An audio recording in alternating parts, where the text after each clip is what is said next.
Hi, I'm Tom Kalinowski here in Westchester, Pennsylvania.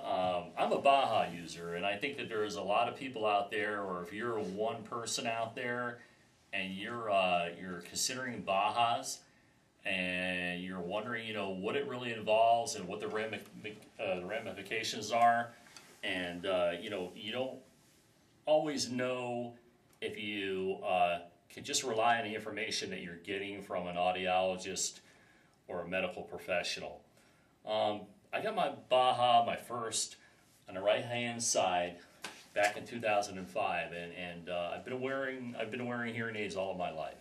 So I think I really thought that BAHAs were really meant for people with much more severe hearing loss, but in fact are made for many people who have any kind of single-sided deafness issues or conductive hearing loss.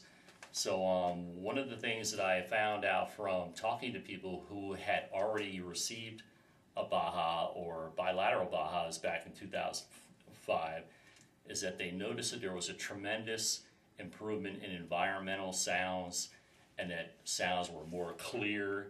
They could hear birds, they could hear trees swaying. There were so many other unusual sounds that they had never experienced before in life.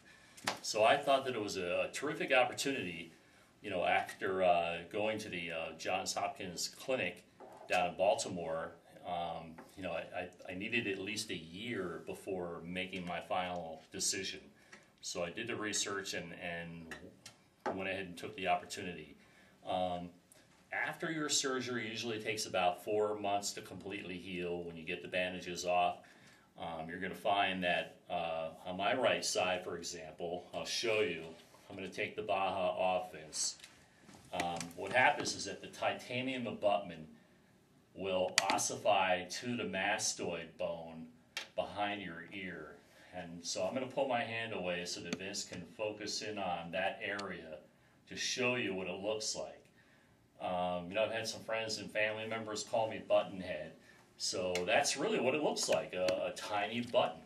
And normally what happens is that, after you've been fitted, you go home and you try this thing and you're wondering, how can just a little device pump that much power into your ear? Well, I think, you put it on, and by the way, it takes a little while to get adjusted to angling the device, the processor, into the abutment and turning it so that it's almost perfectly vertical up and down to the vertical direction of your ear. Or I like to have it slanted a little bit back because it allows me to grab onto the volume and the switch. And of course, I want to let you know this is a Devino. Now they have other models that are much more advanced. And so, when you get fitted, you start to realize there might be a bit of a tinny or a tunnel sound, and it just takes a little while to get used to. And you're going to find that probably after I would say at least a year, you're going to finally acclimate to the beautiful new sounds of the world that you've never experienced before. And it's nothing like wearing hearing aids. You don't have the weight, you don't have your ear canals blocked up. Everything feels better, it's more comfortable. So you might even find that you might accidentally go into the shower and forget to take them off, because a lot of times I forget that they're even there. So there are a lot of little kits that you can use. I have my little drying devices, which I can show you in another video, and it's a Dryox device is what one is called, and there's another called a bottle in which you put your BAHAs into at night before you go to bed. And then, of course, I'll show Vince one more time. I want to make you aware of the fact that every night you're going to have to take care of the abutments here like you would take care of your teeth. You're going to have to brush your teeth. You're going to have to take a Q-tip or the brush that comes with the kit, although not a lot of people are crazy about that brush. It's a little too abrasive in my opinion. I have sensitive skin, so I prefer to use a Q-tip.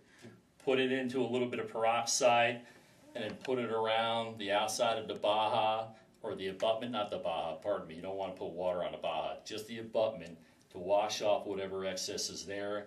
And then I put on the healing cap that I got after the operation, and apply it to the abutment so that none of the skin grows over. So if you have any questions, you can email me at tkalinowski@comcast.net or give me a call on my cell at 610-291-6221. Thanks, have a great day.